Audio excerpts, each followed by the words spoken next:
Baik, Om Swastiastu, selamat malam. Saya akan mempresentasikan atau menarasikan penerapan intervensi Lean Hospital untuk menurunkan waktu tunggu pelayanan resep obat pasien CKN di Farmasi Rawat Jalan Rumah Sakit Arisanti. Jadi ini satu inovasi di rumah sakit untuk menurunkan respon time di Depo Farmasi Rawat Jalan, terutama untuk pelayanan peserta JKN dengan menggunakan metode Lean Hospital.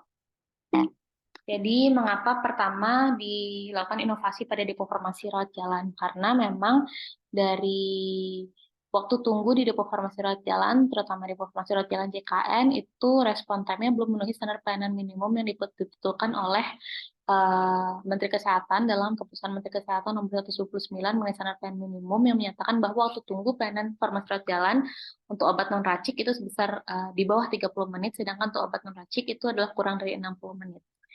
Jadi ini data 3 tahun terakhir di Dewa Farmasi Rawat Jalan JKN, itu respon time-nya masih melebihi standar pelayanan minimum. Dan karena memang peserta atau pelayanan rumah sakit kami dominasi oleh peserta JKN, kami selalu berupaya untuk meningkatkan mutu dan kualitas pelayanan, sehingga pasien itu dapat mendapatkan atau merasakan pelayanan yang cepat, efisien, dan juga tanpa diskriminasi, sehingga kami berupaya untuk selalu memberikan inovasi-inovasi perbaikan, yaitu salah satunya adalah menurunkan respon time pelayanan di Depo Farmasi Rawat Jalan CKN. Agar intervensi yang kami lakukan ini representatif terhadap kondisi yang sebenarnya di rumah sakit, sebelumnya kami mengumpulkan data kualitatif dan juga kuantitatif berupa observasi dan juga perhitungan menggunakan time and motion study. Jadi agar data ini representatif terhadap populasi, kami membagi beberapa sampel-sampel dari tiap poli-poli spesialis dan juga IGD, sehingga nantinya upaya intervensi yang dilakukan itu tepat sasaran dan tepat guna kepada pasien. Sebelum intervensi juga kami melakukan mapping alur pelayanan, di mana alur pelayanan ini kami mapping untuk mencari tahu di mana sih ada proses-proses atau kegiatan-kegiatan tidak bernilai tambah. Jadi kegiatan tidak bernilai tambah atau non-value added activity adalah kegiatan-kegiatan yang tidak memberikan manfaat baik kepada customer atau pelanggan. Dalam hal ini adalah pasien. Jadi kegiatan-kegiatan inilah nantinya dapat kita kurangi atau kita minimalisir sehingga respon time kita harapkan dapat juga menurun. Nah, ini ada kegiatan-kegiatan tidak bernilai tambah, nanti akan dijabarkan lebih detail. Lalu, dari segi pengumpulan data kuantitatif menggunakan time and motion study, dilakukan perhitungan. Perhitungan lead time. Lead time itu adalah perhitungan di mana dari resep itu masuk di sistem informasi, hingga obat itu diberikan kepada pasien. Nah, memang lead time ini kita bagi menjadi dua, jadi lead time obat jadi dan juga obat racik. Itu kita bedakan berdasarkan standar dari pelayanan standar dalam Kemenkes nomor 129, di mana memang lead time sebelum intervensi itu masih belum memenuhi standar pelayanan minimum, yaitu 51 menit untuk obat jadi dan 1 jam untuk obat racik atau obat tidak jadi. Nah, selanjutnya didapatkan juga perhitungan lead time berdasarkan waktu pengambilan data. Jadi memang kalau dilihat lead time pada sore hari itu memang lebih tinggi dibandingkan lead time pada pagi hari. Ini berpengaruh dengan memang banyaknya jumlah spesialis yang lebih banyak memulai jam praktiknya di sore hari dibandingkan di pagi hari. Lalu setelah didapatkan hasil lead time dan juga cycle time, diidentifikasi nih kegiatan apa saja sih yang mungkin tidak boleh tambah dan dapat dihilangkan untuk mempercepat respon time di depo farmasi rawat jalan. Ternyata ada 10 kegiatan yang tidak memberikan manfaat atau tidak memberikan nilai kepada pasien, yaitu ada kegiatan berupa petugas farmasi itu harus menunggu berkas administrasi pasien terlebih dahulu sebelum resep itu dikaji. Mengapa terjadi kondisi tersebut? Karena memang dari berkas administrasi pasien itu memuat informasi antrian obat pasien yang memang baru didapat oleh pasien setelah pasien selesai mendapatkan pelayanan di polispesialis. Nah, antrian obat tersebutlah dibutuhkan oleh petugas farmasi untuk memanggil pasien nanti ketika obat sudah siap diberikan.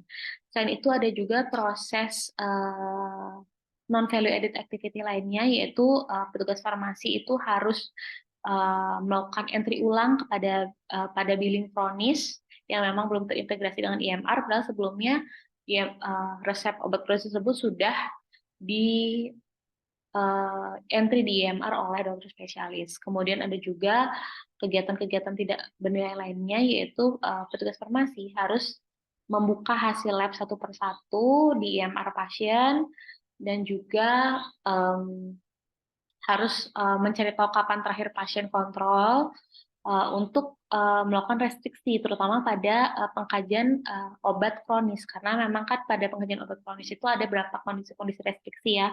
Contohnya pada pemberian anti kolesterol, pemberian simvastatin, itu memerlukan ketepatan indikasi pemberian, yaitu dengan kesesuaian hasil laboratorium pasien. Jadi ini juga menjadi reminder untuk dokter, memang yang sebelumnya hasil tersebut belum tercatat, maksudnya masih perlu dibuka satu persatu di IMR pasien. Jadi selanjutnya optimalisasi sistem itu nanti akan ditunjukkan, itu akan memberikan informasi dalam satu layar yang bisa dilihat oleh petugas pengkajian resep. Kemudian dari proses penyerahan obat juga terdapat suatu waiting, di mana obat-obat yang sudah selesai disiapkan itu tidak langsung diberikan, melainkan dikumpulkan secara kolektif dahulu, setelah agak banyak baru dibawa keluar oleh apoteker dan diserahkan dengan memanggil nomor antrian pasien satu persatu. Jadi itu memberikan pemborosan dengan tipe menunggu kepada pasien, karena sebenarnya obat pasien itu sudah siap untuk diberikan, tapi memang dikumpulkan terlebih dahulu oleh apoteker secara kolektif. Nah, mengapa apoteker mengumpulkan dulu terlebih dahulu secara kolektif? Karena memang ada jarak yang lumayan jauh antara rak obat yang sudah siap diberikan dengan loket penyerahan obat. Jadi karena adanya gerakan bolak-balik keluar masuk ruangan tersebut, apoteker itu mengumpulkan terlebih dahulu obat yang sudah siap secara kolektif, baru kemudian diserahkan kepada pasien. Jadi berdasarkan masalah-masalah yang ditemukan, dilakukan beberapa intervensi, yaitu ada intervensi revisi SPO, jadi tidak ada lagi menunggu berkas pasien, kemudian adanya otomatisasi sistem, jadi nomor antrian yang sebelumnya itu terpisah, jadi langsung didapatkan ketika resep itu sudah diresepkan oleh dokter spesialis. Jadi pasien itu tidak perlu lagi menyerahkan berkas kepada petugas farmasi, dia tinggal duduk hingga menunggu nomor antrian dipanggil. Lalu optimalisasi sistem, contohnya seperti ini, di kanan bawah itu sudah ada hasil laboratorium pasien, karena atas sudah ada informasi kapan pasien terakhir kontrol dan mendapatkan obat apa aja, sehingga petugas farmasi tidak perlu lagi bolak-balik membuka IMR pasien. Lalu perbaikan layout, contohnya di gambar keempat itu ada bilik